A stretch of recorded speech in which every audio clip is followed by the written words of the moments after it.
வணக்கம் நண்பர்களே. இவர் நம்ம ஃப்ரெண்டு. நம்ம ரெண்டாவது வியூவரை சந்திச்சிருக்கேன். ஃபஸ்ட்டு நம்ம ஜெயேந்திர குமார்னு ஒருத்தர் பெங்களூரில் மீட் பண்ணோம், உங்களுக்கெல்லாம் தெரியும். இது ரெண்டாவது கணேசன், தனலட்சுமி சிட்ஃபண்ட்ஸில் ஒர்க் பண்ணுறாரு. ஊர் வந்து சார் பாவூர் சத்திரம், தென்காசி பக்கம். இப்போ அவர் நம்ம வீடியோவை பார்த்துட்டு எப்படி இருக்குது, என்ன விளக்கம், பிடிச்சிருக்கா பிடிக்கலையான்னு நான் கேட்டிருக்கேன். அவர் சொல்லுவார், கேளுங்க. வணக்கம் நண்பர்களே. நான் நம்ம கம்ப்ளீட் டிரைவிங் ஸ்கூல் அந்த வீடியோவை கிட்டத்தட்ட ஒரு 1 இயராகவே ஃபாலோ பண்ணிகிட்டு இருக்கிறேன்.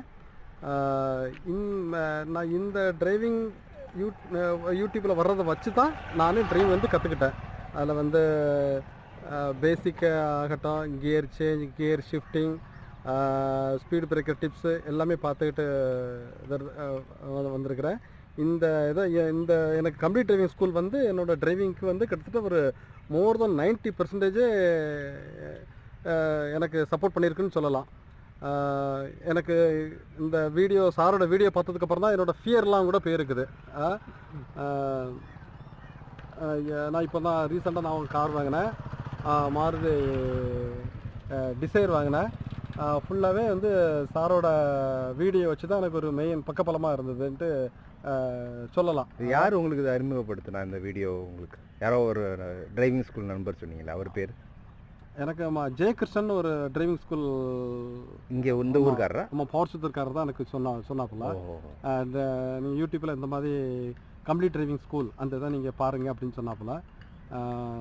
அது மூலமாக தான் எனக்கு வந்து கிடச்சிது. Okay okay okay. வேறு ஏதாவது புதுசாக போடணுமா வீடியோ? ஆமாம், வேறு என்னென்னா எனக்கு அந்த நியூ மாடல் காரில் வந்து சில நேரம் அந்த மிஸ்ட் ஃபார்ம் ஆகாத என்ன மாதிரி புதுசாக வாகன ஓட்டிகள் வந்து சிலர் தடுக்க முடியலை. அந்த மிஸ்ட்டு வந்து ரிமூவ் பண்ணுறதுக்கு என்ன இது உண்டோ அந்த மாதிரி ஒன்று போடுங்க. இன்னொன்று என்னென்னா, என்ன மாதிரி ஆட்கள் வந்து ஒரு குறுகிய வீட்டில் வந்து அதாவது 2 தூணுக்கு இடையில பார்க் பண்ணுறதுக்கு அந்த லெஃப்ட் சைடுங்க இடிச்சிரும், இந்த தட்டிரும் அப்படிங்கிற மாதிரி ஒரு ஃபீலிங் இருந்த மாதிரி இருக்குது. அதை எப்படி இது பண்ணுறது? அப்படி வந்து வீடியோ போடும்போது நான் என்னோடய ஸ்டீரிங் வீலை திருப்பும்போது அது எனக்கு கரெக்டான இருந்தது. நம்ம வீல் ஸ்டெடியாக தான் போகுதா அப்படிங்கிற மாதிரி தெரியலை.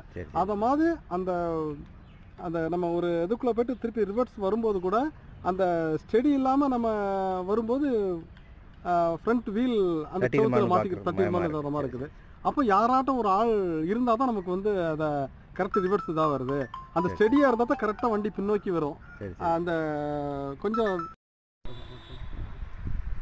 அதான் அந்த காரு ரிவர்ஸ் எடுக்கும்போது அந்த 2 தூணுக்கு இடையில காரை அப்படி எல் ஷேப்பில் கொண்டு வந்து விட்டுட்டு திருப்பி வந்து அந்த வீல் அலைன்மெண்ட் வந்து கரெக்டாக தெரியல. நமக்கு வீல் வந்து இப்போ ஸ்டெடியாக தான் நிற்குதா, நேராக தான் இருக்குதா? ஏன்னா நமக்கு வந்து 2.5 சுற்று வீல் கரெக்டாக ஒடியுன்னு சொல்கிறாங்க. ஆனால் நமக்கு வந்து இந்த 1.25 வரும்போது அந்த வீல் பொசிஷன் எப்படி இருக்குன்ட்டு நமக்கு தெரியல. எட்டி பார்க்க வேண்டி இருக்குது.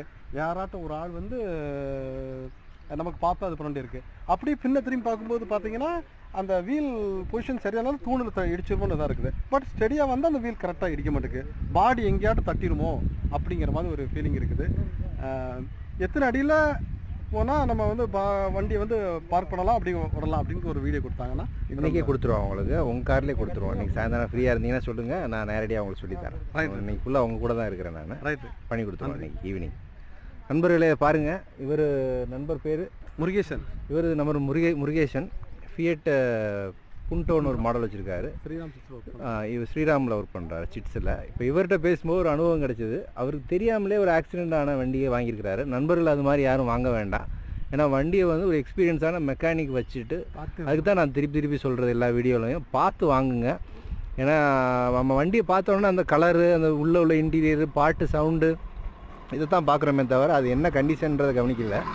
இப்போது இவர் வந்துட்டு ஷோரூமில் போய் கேட்டிருக்கிறாரு. அப்போ அவங்க என்ன சொன்னாங்க சார் ஷோரூமில்? இல்லை, அது எனக்கு வண்டி எடுத்ததுலேருந்தே ஒரு சின்ன ஒரு நர்வஸாகவே இருந்திருக்கு. தப்பான வண்டி எடுத்துகிட்டு ஒரு ஃபீலிங்கு. சரி சரி. ஒரு 2-3 மாதம் ஓட்டிகிட்டு தான் இருந்தேன். அப்புறம் ஷோரூமில் ஓட்டி செக் பண்ணும்போது அப்புறம் வந்து நீங்கள் நினைச்ச மாதிரி கன்ஃபார்ம் இது வந்து ஆக்சிடென்ட் வண்டி தான் அப்படின்னு தெரியும். ஆமாம், அதில் ஒரு வண்டி வைப்ரேஷன் இருக்கு. ஒரு டக்குன்னு ஒரு சவுண்ட் வரும், ஒரு எக்ஸ்ட்ரா சவுண்ட் வருது. சவுண்ட் வரும். அந்த சவுண்டு வந்து அதை ஆஃப் பண்ண முடியல. கரெக்ட், பார்த்து முடியல. வருது எக்ஸ்ட்ரா. ஏன்னா உங்களுக்கு லேட்டஸ்ட்டாக அதனால் சொல்கிறது, வண்டியில் நிறைய சென்சார் இருக்கும். இந்த மாதிரி புது மாடல் எல்லாம் அந்த சென்சாரை வந்து ஒன்ஸ் கட் ஆச்சுன்னா திருப்பி ஃபிட் பண்ண முடியாது.